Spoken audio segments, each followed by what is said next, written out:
The gavel cracked like a gunshot in the stifling heat of the Harlan County Courthouse, slicing through the murmurs like a blade through butter. "Christopher Harlan, you're a goddamn disgrace to this family and this town." His father's voice boomed from the front row, raw with the kind of venom that only decades of buried secrets could brew. In that frozen instant, as every eye in the room pinned him like a butterfly to a board, Christopher felt the weight of his own heartbeat. A traitor's drum echoing the love he'd hidden for years, the love that had just been dragged into the light by a single, shattered voicemail from John. Christopher Harlan had always known the Harlan name carried the scent of sawdust and fresh-cut timber, the kind that clung to your skin like a promise of legacy in the rolling hills of eastern Kentucky. Born in the shadow of the old Harlan lumber mill, he'd grown up with the roar of chainsaws as his lullaby and the endless green sprawl of the Appalachian foothills as his playground. His family wasn't royalty, but in a town like Willow Creek, where the population hovered just under 2,000 and everyone knew your daddy's sins before you could walk, they might as well have been. The mill had been his great-grandfather's dream, passed down like an heirloom Bible, employing half the town and feeding the other half through the company store. It was the heartbeat of Willow Creek, steady and unyielding, until the whispers started. That summer of 2018, when Christopher was 25 and fresh out of community college with a business degree gathering dust in a drawer, the mill began to falter. The market for hardwood flooring tanked under the boot of cheap imports from overseas, and whispers turned to shouts as layoffs hit like summer storms. His father, Elias Harlan, a bull of a man with calluses thick as oak bark, doubled down on denial, barking orders from his creaky office while his mother, Ruth, baked pies in the church kitchen to stretch the grocery budget. Christopher's older brother, Thomas, the golden son with a wife and a pickup truck gleaming like his future, threw himself into the fray, crunching numbers late into the night. And Christopher? He was the quiet one, the dreamer with ink-stained fingers from sketching logos for startups that never took root, the one who fixed the ancient computer in the mill's office and dreamed of algorithms that could save them all. But dreams have a way of curdling in the heat of Harlan pride. It started with a kiss, stolen, desperate, under the sodium glow of a street lamp outside the Rusty Nail Bar. John Ellis had rolled into Willow Creek like a nor'easter off the Ohio River, a freelance consultant from Louisville with city polish and a smile that could coax sap from dry pine, hired by the mill to audit their books. Just a fresh pair of eyes, Elias had grumbled. John was all sharp suits and sharper questions. His laugh a low rumble that made Christopher's chest ache in ways he'd only read about in dog-eared paperbacks hidden under his mattress. Their first real conversation happened in the mill's break room, over lukewarm coffee that tasted like regret. "This place is a gold mine waiting to be tapped," John said, leaning against the Formica counter. His tie loosened like an invitation. Sustainable sourcing, eco-certifications. Hell, you could brand it as Appalachian Heritage and sell to those fancy Brooklyn lofts. Christopher, wiping sawdust from his jeans, felt the words hook into him deeper than any blueprint. For the first time, someone saw the mill not as a relic, but as a revolution. And John saw him, not the Harlan spare tire, but Christopher, with his quick wit and quiet fire. What began as late-night strategy sessions in John's rented trailer on the edge of town, poring over spreadsheets by the flicker of a laptop screen, morphed into something electric, forbidden. A brush of fingers over a keyboard lingered too long. A shared beer led to shoulders touching on the sagging couch. By the time autumn leaves turned the hills to fire, Christopher was sneaking out after midnight, heart pounding like a fugitive, to the gravel lot behind the old quarry where John's truck waited like a getaway car. Their first kiss was all teeth and urgency, tasting of bourbon and the sharp tang of pine resin. John's hands framing Christopher's face as if he were something fragile, something worth saving. "I can't do this here," Christopher gasped one night, pulling back in the cab of the truck, the dashboard clock glowing 2:17 a.m. John's eyes, dark and steady as the river at dusk, held no judgment. "Then we won't. We'll build something real, Chris. You, me, this town, we'll make it ours." It was a vow whispered against skin, sealed with the kind of touch that rewired Christopher's world. For the first time, he felt seen, not as the son who fixed things quietly, but as a man capable of rewriting the story. But Willow Creek wasn't built for rewriting. The town was a patchwork of Baptist steeples and shotgun shacks, where Sunday sermons thundered about sin and salvation, and the Harlan name was shorthand for upright. Christopher knew the risks, knew the sideways glances at the annual fair when two fellas lingered too long by the cornhole boards. He'd buried his own truths deep, telling himself it was respect, not fear, until John. With John, the burial ground cracked open. The affair, or whatever poetic name they gave it, stayed hidden for months, a secret flame flickering in the underbrush. John pushed the mill's revival plan with relentless charm. Partner with local artisans for custom furniture lines, tap into online markets, even launch a microbrewery using spent wood chips for barrels. Elias grumbled but implemented pieces, crediting Thomas for the inspiration. The layoffs slowed, orders trickled in, and for a while, the Harlan ship righted itself on borrowed wind. Christopher poured his soul into it, anonymously funneling his savings into a shadow investment account John set up through a Louisville firm. "It's not charity," John insisted during one of their stolen weekends in Cincinnati, tangled in hotel sheets that smelled of bleach and possibility. "It's leverage. When the time's right, we'll reveal it. Show them you're the spine holding this family up." Christopher believed him, because in John's arms, belief was easy, warm, unyielding, a harbor in the storm of his doubts.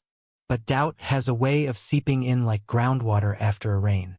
Thomas noticed the late nights, the glow on Christopher's phone screen.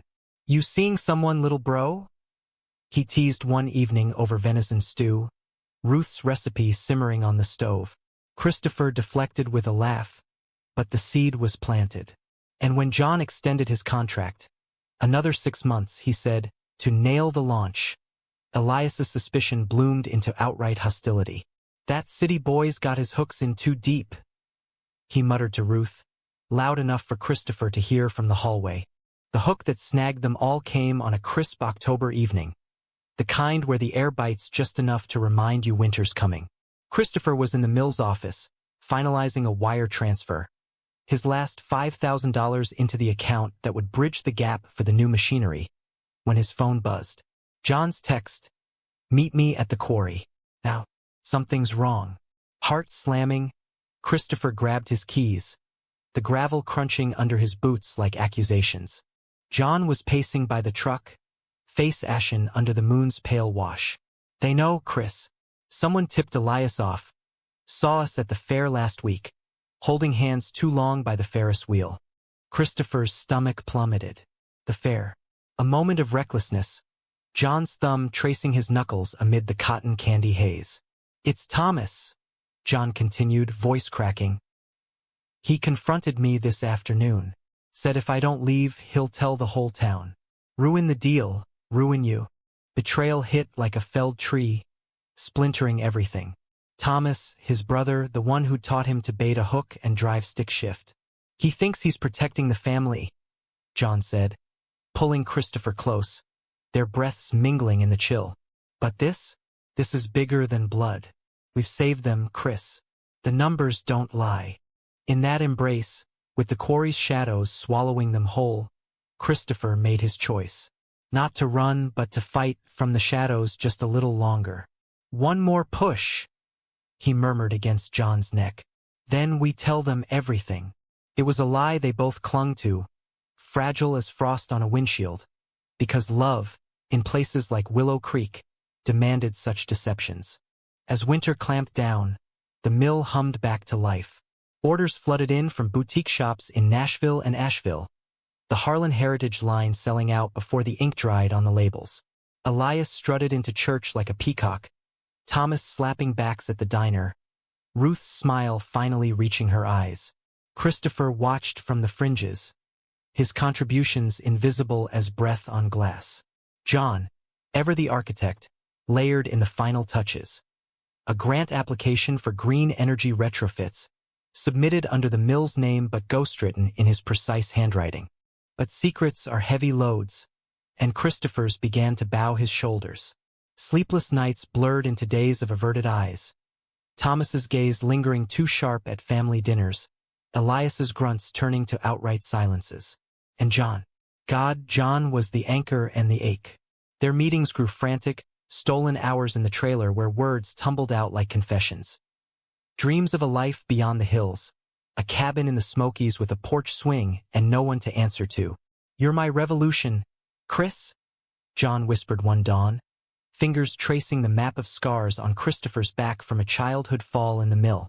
"The one worth fighting for." Yet revolution demands sacrifice. On the night before John's contract ended, Valentine's Day of all cruel ironies, Christopher drove to the trailer with a bottle of bourbon and a heart full of ultimatums. "We tell them tomorrow. The investment, the plan, it's all mine. Ours." John nodded, but his eyes held a shadow, a flicker Christopher chalked up to nerves. The voicemail came at 3 a.m., shattering the fragile peace. Christopher's phone lit up the dark bedroom like a flare. John's voice, thick with tears and static. "Chris, I can't. Thomas offered me a deal, full credit for the turnaround, a fat bonus if I sign an NDA and ghost. Said it'd destroy the family if the truth came out. About us. I'm sorry. I love you, but this town's poison. Don't hate me." Click. The line went dead, taking Christopher's world with it. He played it again, and again, each loop carving deeper. Betrayal, not from his blood, but from the man who'd promised to rewrite the stars. Dawn broke gray and unforgiving as Christopher dressed in silence, the Harlan house creaking around him like judgment. Downstairs, Ruth was frying eggs, Elias scanning the paper for stock quotes that no longer mattered. Thomas breezed in, whistling, clapping Christopher on the back. "Big day. Bro Dad's announcing the expansion at the town hall. You're coming, right?" Christopher forced a nod, the bile rising like sap. He went because Harlan's endured.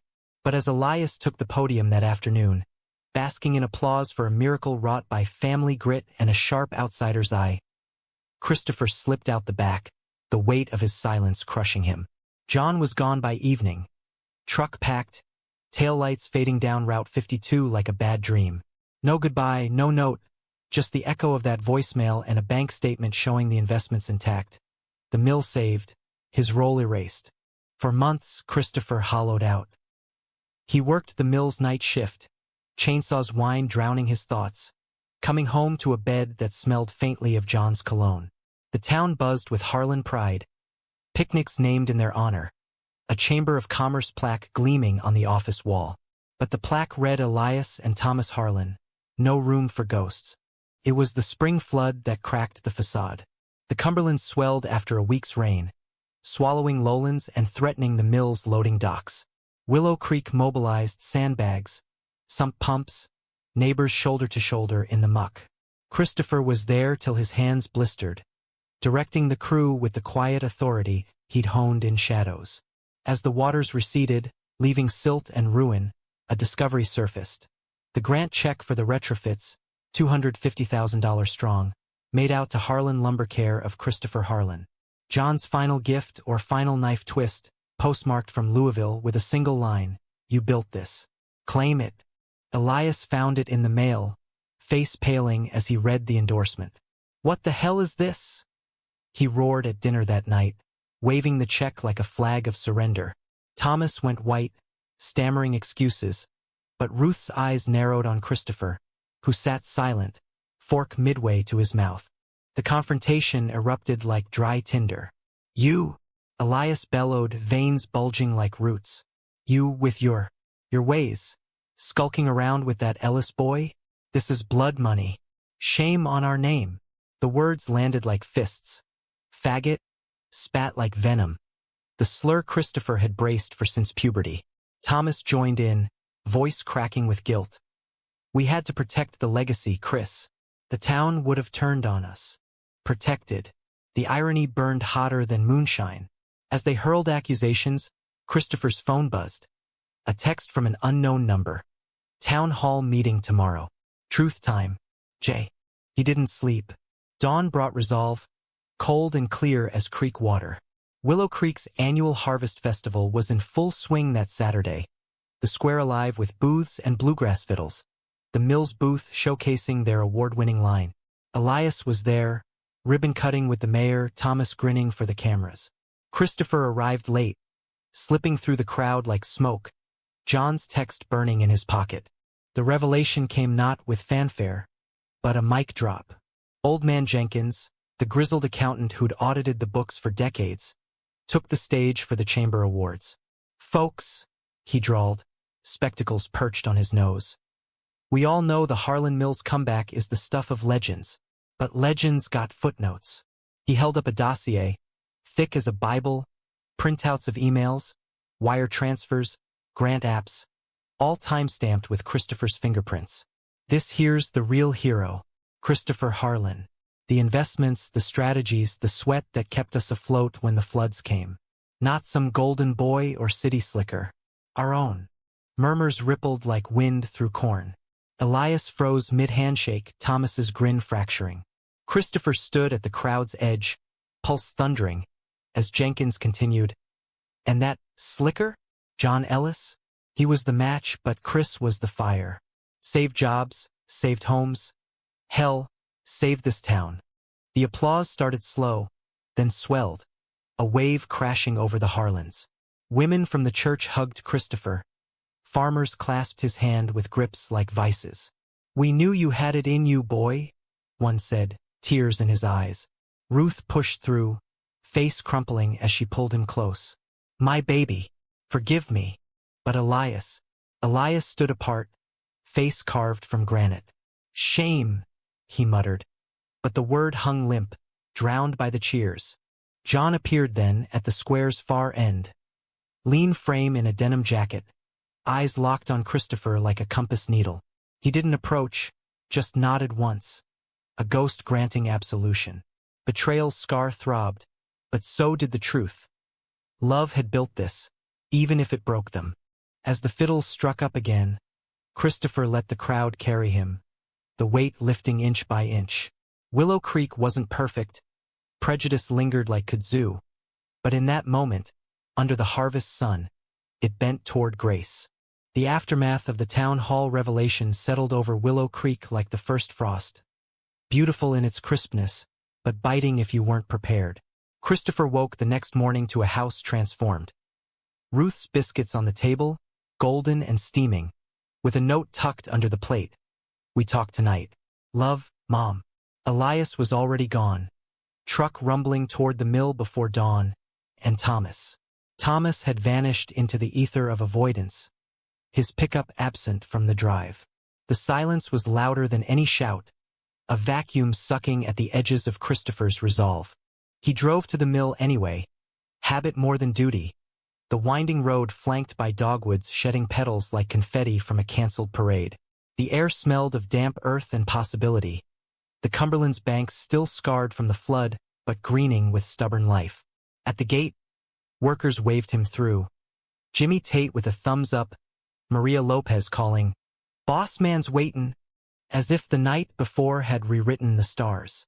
Inside, the saws whirred their familiar symphony, but now heads turned, nods of respect replacing the old indifference. Elias was in the office, hunched over the desk amid stacks of invoices, the grant check framed like a trophy on the wall behind him. He didn't look up as Christopher entered, just grunted, "Coffee's fresh." It was as close to an olive branch as Harlan men got, and Christopher took it, pouring 2 mugs with hands that still shook from adrenaline's afterglow. They sat in silence first, the kind thick with unsaid sins, steam curling between them like smoke signals. Finally, Elias cleared his throat, voice gravelly as the quarry floor. "Jenkins didn't lie. You pulled us from the brink. We owe you." The admission hung there, awkward and raw, a man unaccustomed to vulnerability stripping bare. Christopher sipped his coffee, bitter on his tongue. "Owe me? Or owe the truth?" The words escaped sharper than intended, laced with the ache John had left. Elias winced, rubbing his jaw where the flood of years had etched deep lines. "Both, I reckon. Thomas came clean last night about the deal with Ellis, the threats. Said he was scared. Town talk, the mill. Us losing everything. Scared." The word twisted in Christopher's gut, a mirror to his own buried fears. "And what about me, Dad? Was I just collateral? The family secret to sweep under the rug?" Elias met his eyes then, blue as faded denim, and for the first time, Christopher saw not anger, but fracture. A father's empire built on brittle beams. It ain't easy, son. This place. Chews up different. Your granddaddy lost a brother to it, back in the 50s, whispers drove him out, never came back. I thought protecting the name meant protecting you from that. Elias's voice cracked, a fissure in the Harlan armor. But I got it wrong. Shame's not in who you love. It's in letting fear call the shots. The confession unlocked something in Christopher. A dam breaking, words flooding out. He told it all. The late nights sketching plans by flashlight, the savings drained to seed the investments, the terror of John's voicemail like a gut punch in the dark. He left because Thomas made him choose, us or the town. And I get it, Dad. Love's a bastard. It demands everything. Elias listened, unmoving, until the end. Then, slow as rising dough, he reached across the desk, clasping Christopher's forearm in a grip forged from decades of labor. Then we fix it. Together. No more shadows. It wasn't forgiveness. Not yet. Just a bridge, rickety but real, spanning the chasm. Word spread like wildfire through Willow Creek's veins. The diner, the feed store, the hair salon where gossip flowed freer than sweet tea. By noon, Christopher's phone buzzed with texts. Invitations to poker nights, offers to co-sign on a truck loan, even a shy note from Pastor Hale. Sermon on prodigal sons this Sunday. Your seat's open. The town, in its haphazard way, was weaving him back in, threads of acceptance patching the tears. But acceptance's flip side is exposure, and Christopher felt raw under the gaze. Driving home that afternoon, he detoured to the quarry, their spot now just gravel and ghosts. John's truck was long gone, but the memory lingered. The taste of his mouth, the promise in his whisper. I love you, but this town's poison. Was it? Or had Christopher been the venom? His silence the slow drip that corroded them? He lingered there till dusk, the sky bruising purple, when headlights sliced the gloom. Not John. Thomas, stepping out of his Chevy with shoulders slumped like a schoolboy caught cheating. Heard you and Dad talked, he said, no preamble, hands shoved deep in his pockets. Shit, Chris, I'm sorry. I thought I was saving us. The mill, Mom's health bills, everything. Ellis. He was gonna tank it all if I didn't push. Christopher leaned against his own truck, arms crossed, the chill seeping through his jacket. Push? You blackmailed the man I loved, Tommy. Made him choose between me and his career. That's not saving. That's cowardice. Thomas flinched, eyes dropping to the crunching stones. Yeah, it was. Saw it clear as day last night when Jenkins laid it out. You bleeding for this family while I played king. And him, John. He didn't take the deal, did he?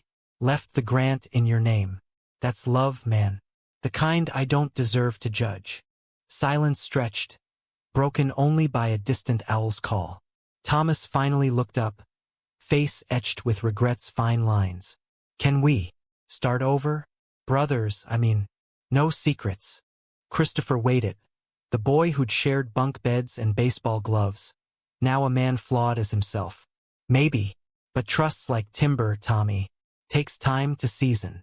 Thomas nodded, relief flickering, and they stood there a beat longer, the quarry bearing witness to a mending. Dinner that night was a Harlan miracle. Pot roast bubbling, Ruth's apple cobbler cooling on the sill, the four of them around the oak table scarred from generations. Conversation danced tentative.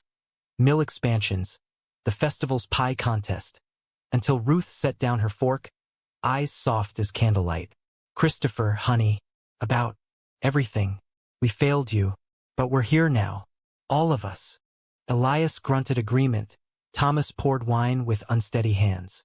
Christopher swallowed the lump in his throat, raising his glass. To fixing what's broke.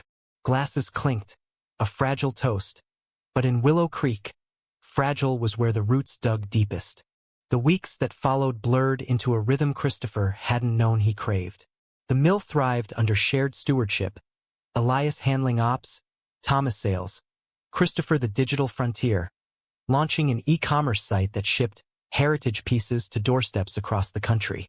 John's blueprints lived on, adapted and owned, a legacy without the man. But legacy's shadow is longing, and Christopher's nights were haunted. He'd drive aimlessly after shifts, radio low on country ballads about lost loves and second chances, pulling over when the ache peaked. One such night, May's full moon hanging low, he found himself at the Rusty Nail, neon sign buzzing like a hive. The bar was half empty, locals nursing drafts, when the door swung open and there was John. Hair longer, jacket dusted with city grime, eyes widening in shock. Chris. The name was a breath, a prayer. He slid onto the stool beside him, ordering a whiskey neat, the bartender, old Zeke, winking as if he'd scripted the reunion. Heard about the reveal. Town hero now. Huh. Christopher's grip tightened on his bottle, beer suds foaming like unresolved fury. Hero? Or fool? You left, John. Ghosted with a voicemail and a grant check like some consolation prize. John winced, fingers drumming the scarred wood. I panicked. Thomas's threats. They hit where it hurt. My career's all I've got after my folks kicked me out at 18. But leaving you? Worst mistake of my life. His voice dropped, raw as an open vein. I've been in Louisville, consulting for a firm, but every blueprint I draw has your lines in it. Every empty bed smells like pine and you. The air thickened, charged with the unsaid. The betrayals sting warring with memory's pull. Christopher turned, meeting those dark eyes, seeing the fracture John carried too. Then why the check? Why not fight? Because you deserved the win. Clean. Without my mess dragging you down. John reached out, hesitant, thumb brushing Christopher's knuckles. The same gesture from the fair, electric still. But if you'll let me, I'd like to earn back in. Not as savior. As partner. Partner. The word hung, luminous, and in that dive bar haze, with Willie Nelson crooning Lost from the jukebox, Christopher leaned in, their foreheads touching, breaths sinking like a waltz. It's not that simple. Trust splintered. I know. John's lips ghosted his temple, a promise deferred. But I'm patient, like good oak. They didn't kiss, not there, not yet. Instead, they talked till last call, words weaving a new blueprint. Tentative dates in neutral ground, Cincinnati weekends to test the waters. John stayed in town that night, crashing at a motel, and Christopher drove home with the moon in his rearview, heart lighter than it had been in months. Ruth knew by breakfast, her smile sly over scrambled eggs. That Ellis boy? Tell him Sunday dinners at 6. Elias grumbled about city complications, but his eyes held approval's glint. Thomas clapped Christopher's shoulder. Don't screw it up, bro, or I will. Willow Creek watched, as it always did, gossip mill churning, but softer now, laced with hope. The harvest festival's echo lingered in barbecues and bonfires, where Christopher and John appeared arm in arm one crisp evening, met not with stares, but cheers. Old grudges thawed in the firelight, stories swapped of floods survived and loves reclaimed. Yet drama's not done with the Harlans. Midsummer brought a curveball, a corporate bidder from Atlanta, sniffing around the mill with dollar signs in their eyes. Buyout offer, Elias announced at the family meeting, figures dancing on the ledger like sirens. 10 times our worth. Retire in style.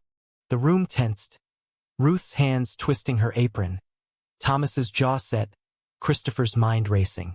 It was salvation or surrender, progress or erasure. And John, invited now as consultant, leaned forward.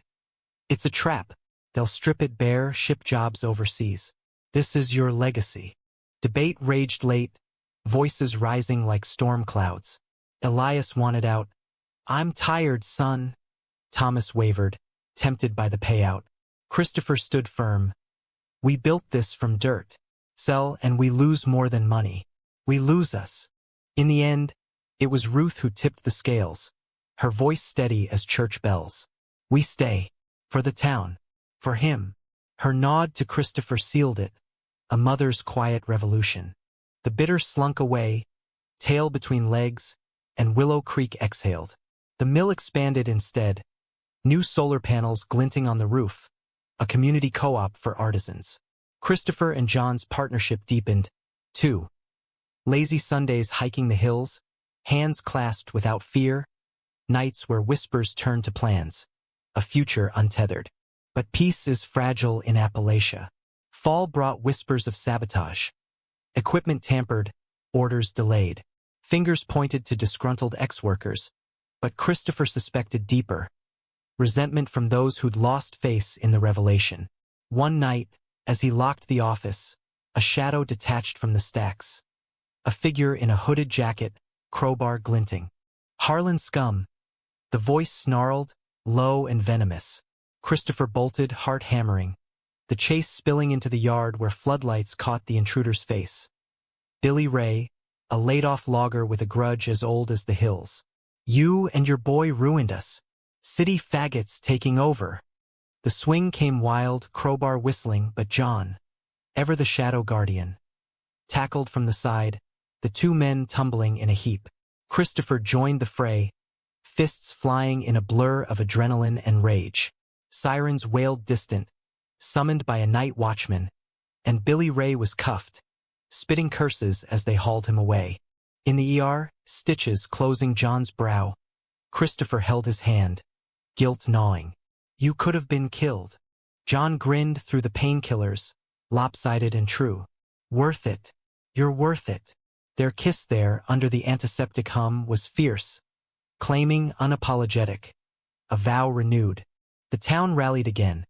Fundraisers for damages. Testimonies at Billy Ray's hearing painting Willow Creek's shift. We're changing, Pastor Hale said from the stand. One truth at a time. Winter deepened their bond, snow blanketing the hills like forgiveness. Christmas Eve under strung lights in the Harlan living room, John knelt, not with a ring, but a key, to the cabin in the Smokies. Ours. If you'll have me. Christopher pulled him up, yes on his lips, family applauding around them. Elias even cracked a smile, Thomas toasting with eggnog. It wasn't perfect, scars lingered, doubts whispered. But in the glow of that tree, with John's arms around him, Christopher knew. Love wasn't the shame. It was the salvation. Yet stories twist and Willow Creek's wasn't done. As New Year's dawned, a letter arrived, anonymous, postmarked Atlanta. We know your secret, Harlan. The investments, dirty money from Ellis's shady deals. One word, and the town turns. Blackmail slithering back like kudzu. Christopher's blood ran cold. The corporate bitter, striking from the grave. He showed John, who cursed softly. They're bluffing. But if not, we fight, Christopher said, steel in his spine. Together. The climax brewed slow, a storm gathering. They hired a PI, dug into the bidders' books, irregularities surfacing like bones from mud. Thomas, redeeming further, leaked intel from sales calls. Ruth baked pies for allies. Elias thundered at chamber meetings. It broke at the spring town hall, same stage as the revelation. The mayor called order, but Christopher took the mic, John at his side. We've been threatened, blackmailed over lies. He laid it out, documents, timelines, the crowd gasping as the bidders' rep squirmed in the back. Chaos erupted, shouts, demands for justice. The FBI got involved, the bidder crumbling under scrutiny, their empire exposed as fraud. Willow Creek emerged unscathed, stronger. The mill a beacon, Christopher its unyielding heart. In the quiet after, as fireflies danced over the hills, John and Christopher walked the quarry path, hands linked. We did it, John murmured. We did. Christopher stopped, turning to face him, the stars a canopy above. Marry me? John's laugh was joy incarnate. Thought you'd never ask. The wedding was small, town square, summer solstice, fiddles and wildflowers. Elias walked Christopher down the aisle, tears unashamed. Thomas best man, Ruth beaming. Vows exchanged under the oak that shaded the mill, promises etched in rings of reclaimed wood. Willow Creek watched, evolved. A town where shame yielded to story, where love, in all its forms, saved what mattered. The summer after the wedding unfolded like a well-worn quilt over Willow Creek. Patchwork patterns of ordinary miracles stitched into the fabric of days that once threatened to unravel. Christopher and John's cabin in the Smokies became more than a honeymoon hideaway.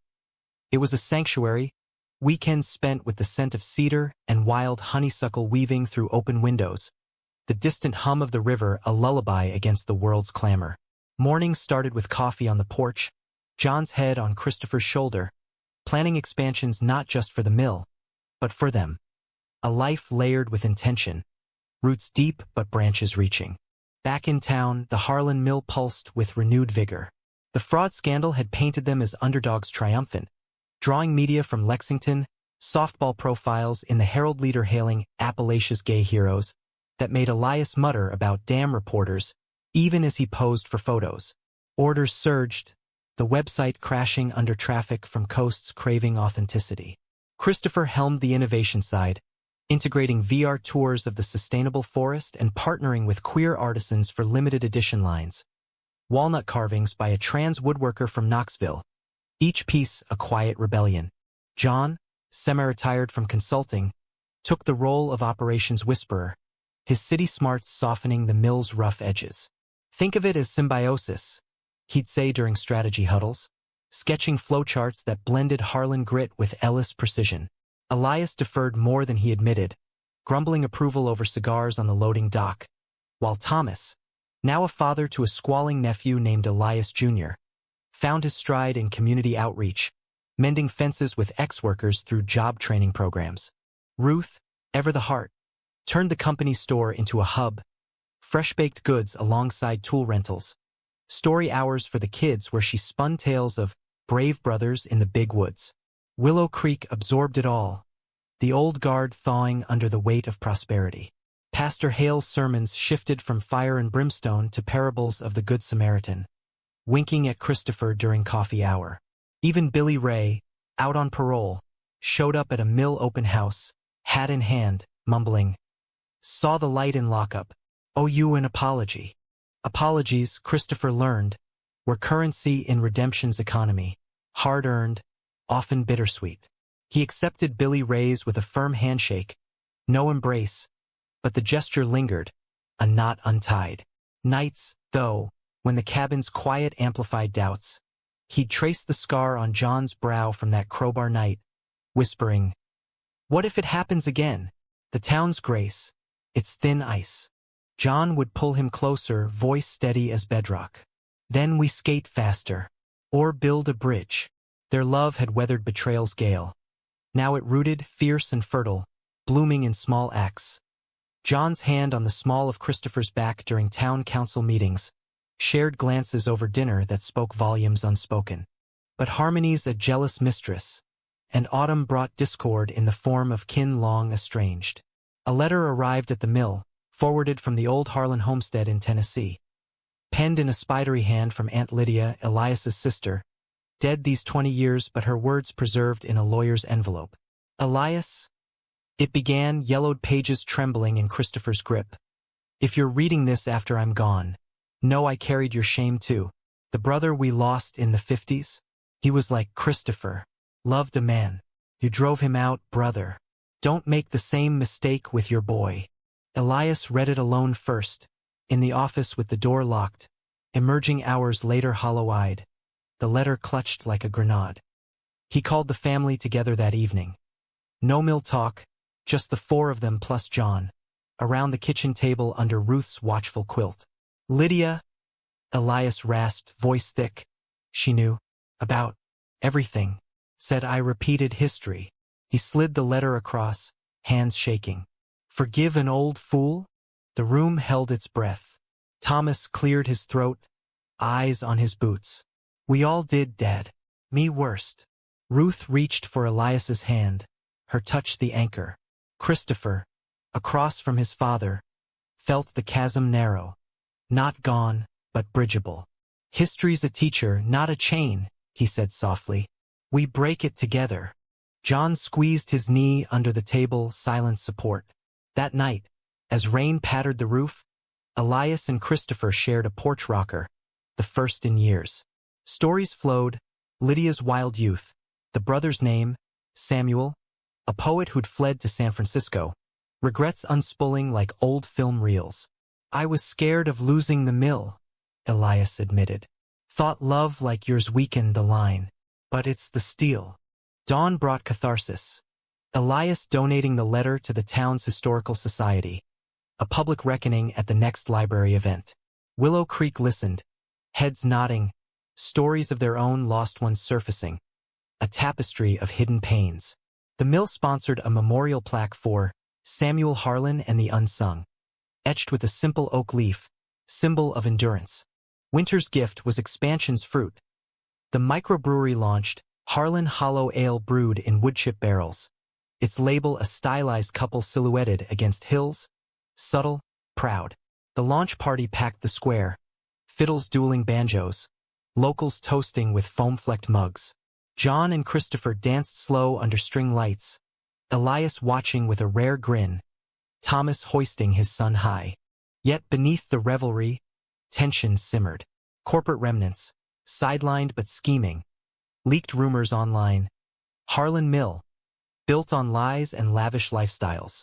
Trolls swarmed social media, dredging John's past, a brief, messy breakup in college twisted into scandal, painting Christopher as the prodigal playboy.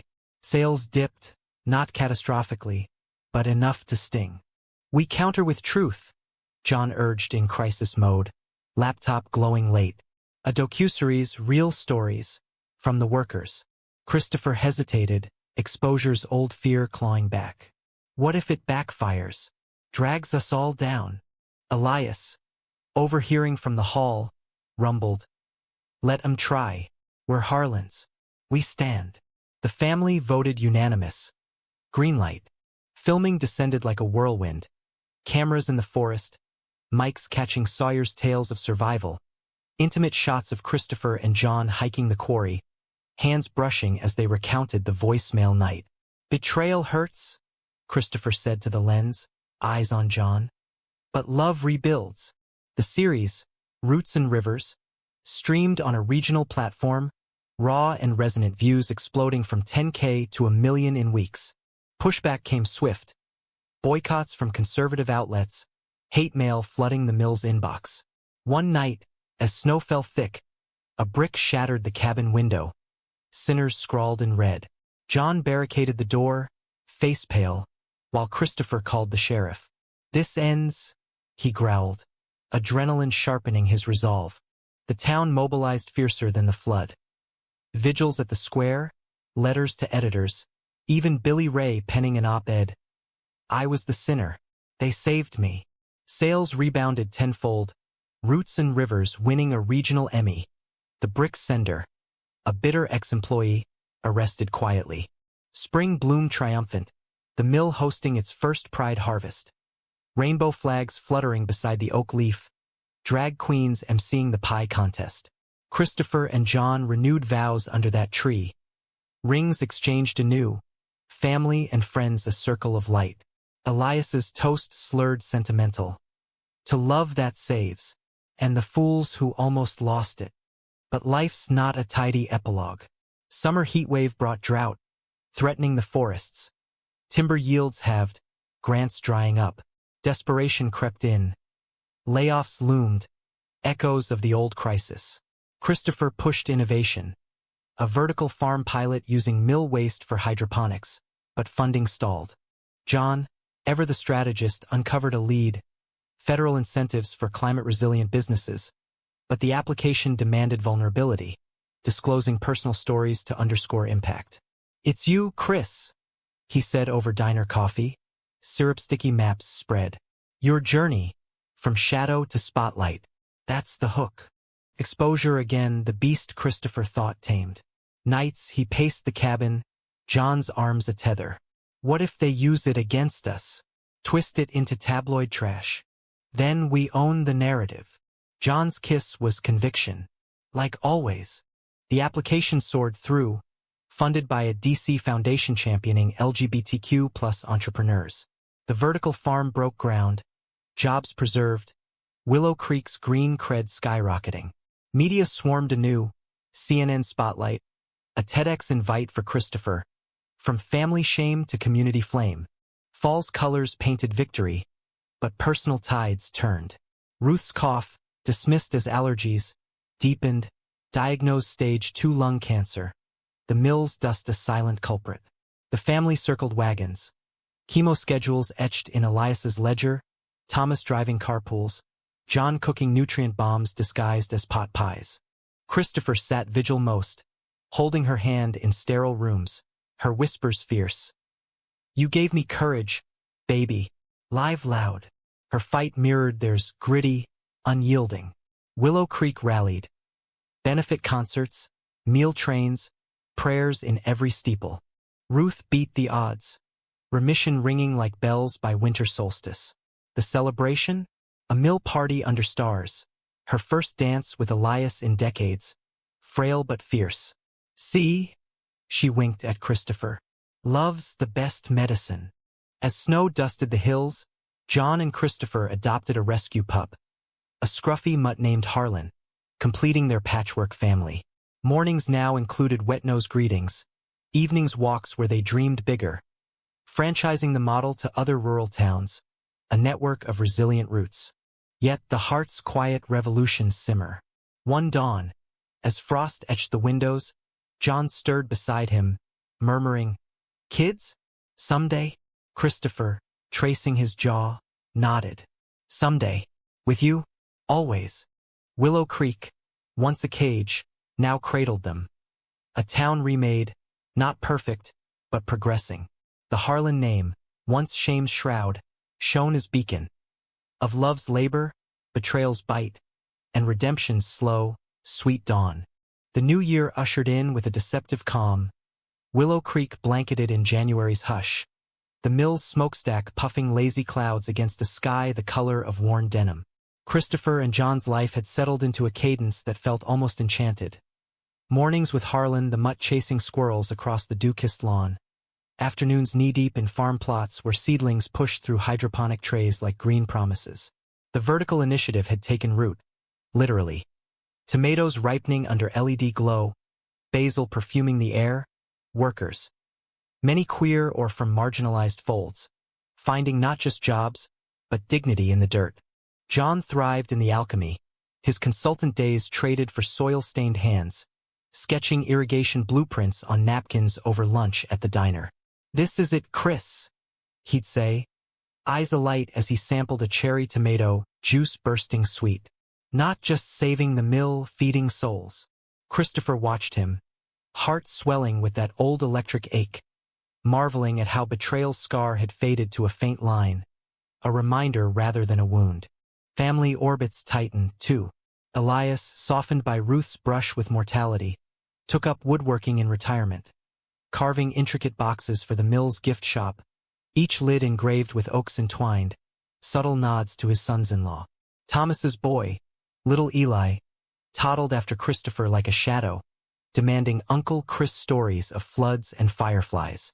Ruth, cancer-free and fiercer for it, orchestrated town events with the zeal of a general. A queer youth alliance meeting in the church basement, her pies the peace offering. Willow Creek's evolution wasn't seamless. Pockets of resistance lingered, like the barflies at the Rusty Nail muttering over beers, or the occasional cross burned on an outskirts fence, swiftly doused by vigilant neighbors. But the tide had turned, buoyed by the mill's success. Expansions employing 150, scholarships for local kids, even a pride float leading the 4th of July parade, bedecked in rainbow ribbons and Harlan banners. It was during that parade, fireworks cracking overhead, the square electric with laughter, that the next fracture appeared. A stranger approached amid the throng. Mid-40s, slick suit ill-suited to the humidity, clipboard in hand. "Mr. Harlan?" "Agent Reyes, FBI." A word. His tone was neutral, but the badge glinted like warning. They met later at the cabin, John brewing coffee strong as suspicion. Reyes laid it out blunt. The Atlanta Bitters collapse had unearthed a web, corporate espionage tied to foreign interests, funneling funds to undermine U.S. rural economies. "Your mill was ground zero," he said, flipping through a dossier thick with redacted names. Someone inside leaked specs. The sabotage, the rumors. It traces back here. Christopher's stomach nodded. Inside? Who? Reyes's eyes flicked to John. Ellis has ties. A college buddy in the bidder's orbit. We need his financials. Routine. John went still, mug halfway to his lips. Ties? That buddy ghosted me after I came out. You're fishing. The agent shrugged, leaving cards and a chill. Door shut. Accusations hung unspoken. Christopher paced, Harlan whining at his feet. It's bullshit, right? The grant, the blackmail. They cleared you. John nodded, but shadows clouded his gaze. Yeah, but trust. It's fragile. He pulled Christopher close, embrace fierce. We'll prove it. Together. The investigation dragged, a specter over spring's bloom. Auditors combed the books. Agents interviewed staff. Maria Lopez tearful, swearing loyalty. Jimmy Tate joking through jitters. Elias thundered at the sheriff's office. Hunt the real rats. Thomas rallied the workers, union-style meetings in the break room fostering solidarity. Nights, tension coiled tight. John pored over old emails, cross-referencing timelines, while Christopher walked the farm rows, moonlit furrows mirroring his doubts. What if it's true? He confessed one eve, Harlan's head in his lap. Not you, but us drawing fire. John knelt, hands framing his face. Then we burn brighter. Their lovemaking that night was reclamation. Slow, deliberate bodies mapping forgiveness. Clues surfaced piecemeal. A burner phone traced to town, payments to an alias. Suspicion veered to an outsider. A new hire, Eddie Voss, quiet type with shifty eyes and an Atlanta accent. Hired post-series for logistics, Voss had access to everything. Confrontation came swift. Christopher cornered him in the warehouse, John and Thomas flanking. FBI knows Eddie. Talk. Voss cracked like cheap pine, spilling. Recruited online, small payoffs for intel, no ideology, just debts from a gambling habit. Didn't mean harm, he sobbed. Cuffs clicking courtesy of Reyes's timely arrival. The web unraveled from there, arrests in 3 states, the Mills role in the bust earning commendations. Relief washed like rain, but scars itched. John, cleared definitively, joked over celebratory bourbon. Next time, let's stick to tomatoes. Yet privately to Christopher. Made me remember why I left before. Fear's a thief. Christopher held him through the vulnerability. Not anymore. We're fortified. Summer swelled with vindication. A federal grant for security upgrades. Headlines praising Willow Creek's watchdogs. The farm yielded first harvest. Bountiful. Shared at a block party where Voss's betrayal became cautionary lore. Not lingering poison. Fall brought personal bloom. Christopher's TEDx talk went viral. Invitations pouring for speaking gigs on rural resilience and queer leadership. John beamed from the front row in D.C. Their hotel night a whirlwind of pride and passion. You're changing the map, love, he murmured, fingers tracing victory's flush. Back home, Ruth's health check glowed clear, her gift a quilt for the cabin. Stitched with mill fabrics, embroidered initials intertwined. Elias carved their first anniversary box. Oak and walnut, hinged on trust. Winter whispered change again. Thomas announced a second child. Ruth planning nurseries with glee. The mill-eyed acquisition, not sale, but partnership with a Vermont co-op, blending models for national scale. But beneath bounty, a quieter conflict stirred. Christopher, jet-lagged from a conference, found John distant. Staring at laptop screens, lines etching deeper. What's eating you? He pressed over dinner, pasta cooling untouched. John sighed, closing the lid. An offer. Big firm in Seattle, remote lead on green initiatives. Salary doubles ours combined. For us, Eli's future. Christopher's fork stilled. Seattle? That's not a commute. That's uprooting. It's opportunity, John countered, voice strained. The mill's stable. You could consult, fly back. But think, better schools, less small-town static. The argument simmered low, then boiled. Christopher accusing abandonment echoes, John defending ambition's pull. I'm not leaving you. It's for us. Escaping the cycle of struggle. Struggle's what built us. Christopher shot back, voice breaking. You think Seattle's paradise? We'll trade one cage for another. Anonymous. Adrift. Words wounded deeper than intent. Silence a chasm. Harlan sensed it, nosing between legs. They slept apart that night, cabin vast as doubt. Dawn brought mediation. A walk in the snow-dusted hills, breaths clouding like regrets. I fear losing you to this place, John admitted, gloved hand in Christopher's. The hero worship it swallows. And I fear you resenting me for roots, Christopher replied. We're Harlan's, but we're us too. Compromise bloomed. John deferred the offer, negotiating a hybrid role. 3 months in Seattle quarterly, the rest Willow Creek. Trial run, he said, sealing with a kiss under icicles. If it fits, we adapt. Like always. Spring tested it. John's first stint away, video calls bridging miles, Christopher juggling farm and talks. Loneliness gnawed, but growth sweetened. Solo hikes revealing inner strength. John's return flights met with fevered reunions. The hybrid worked, weaving their worlds. Seattle contacts funding mill tech, Willow Creek grounding John's innovations. Summer's pride harvest doubled as John's welcome home. The town embracing his commuter life with potlucks and podcasts. Fall's co-op merger sealed prosperity.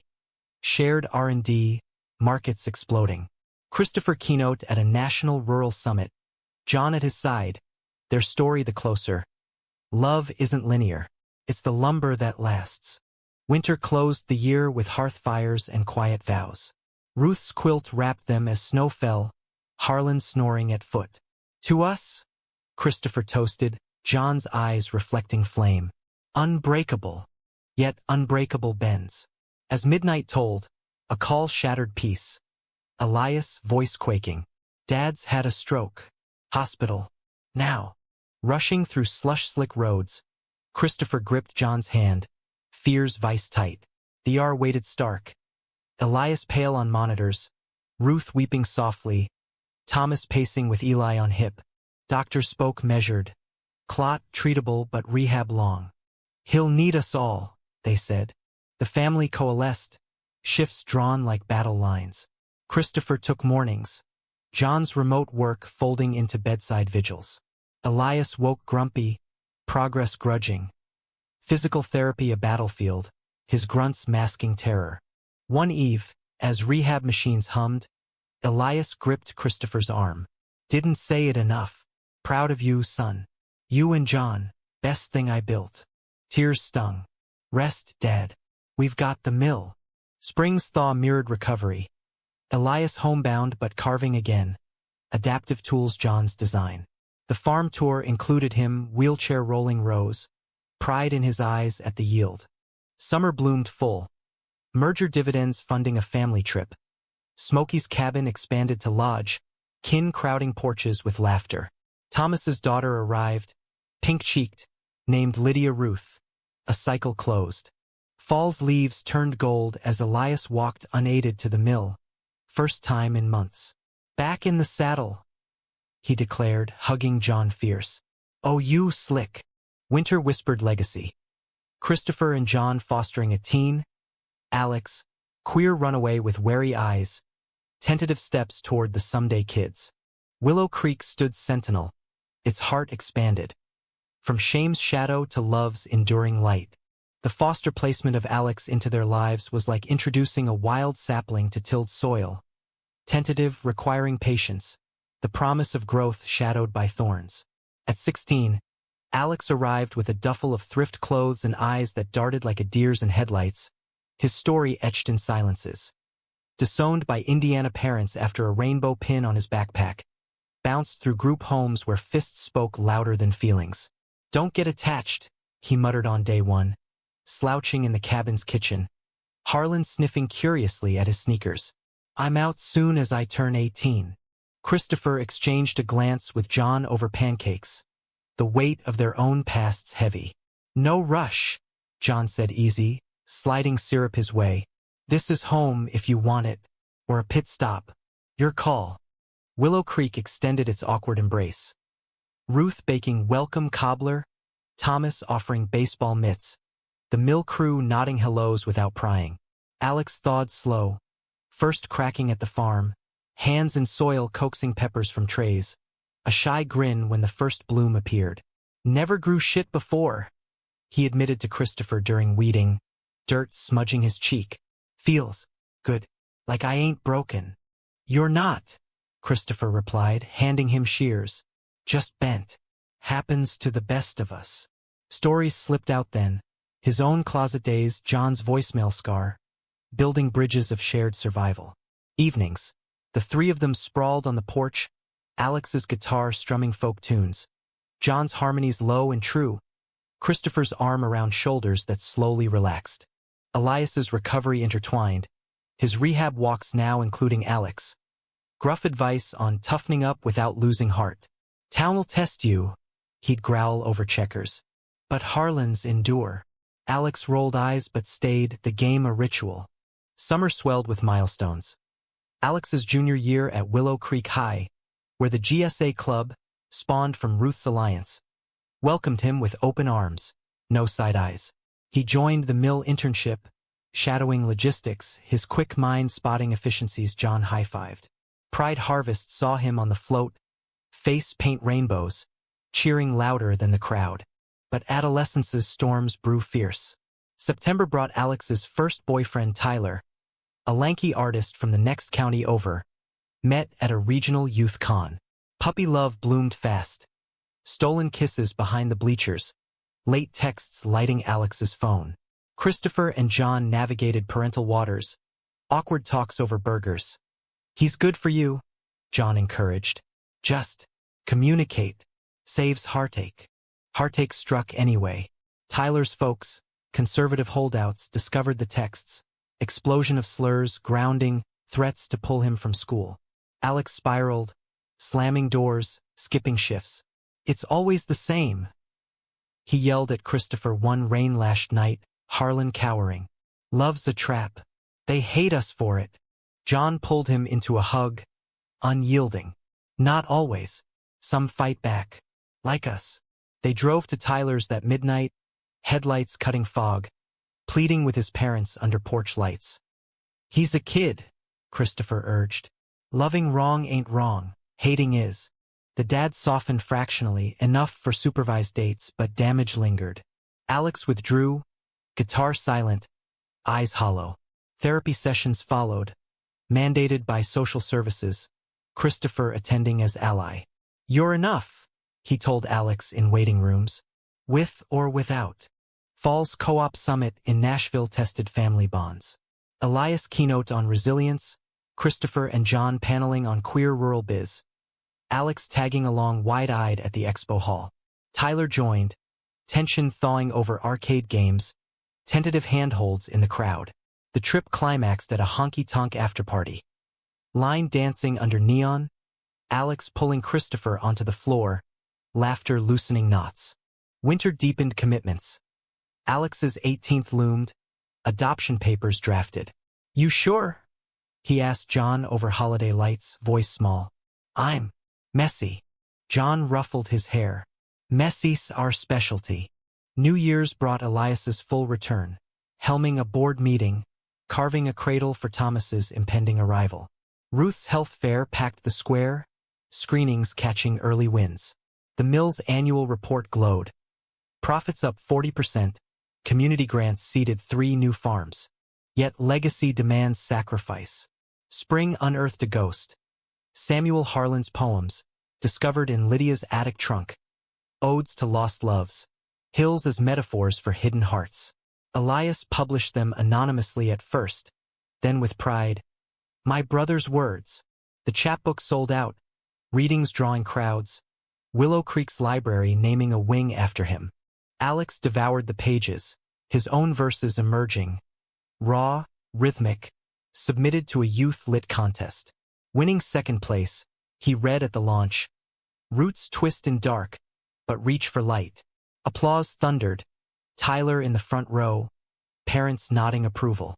Summer's heatwave tested the farm, drip lines straining, yields dipping. Christopher pushed R&D, John's Seattle contacts shipping drought tech. Alex, now crew lead, innovated shade cloths from mill scraps, saving half the crop. Team effort, he shrugged, but pride gleamed. Pride Month amplified.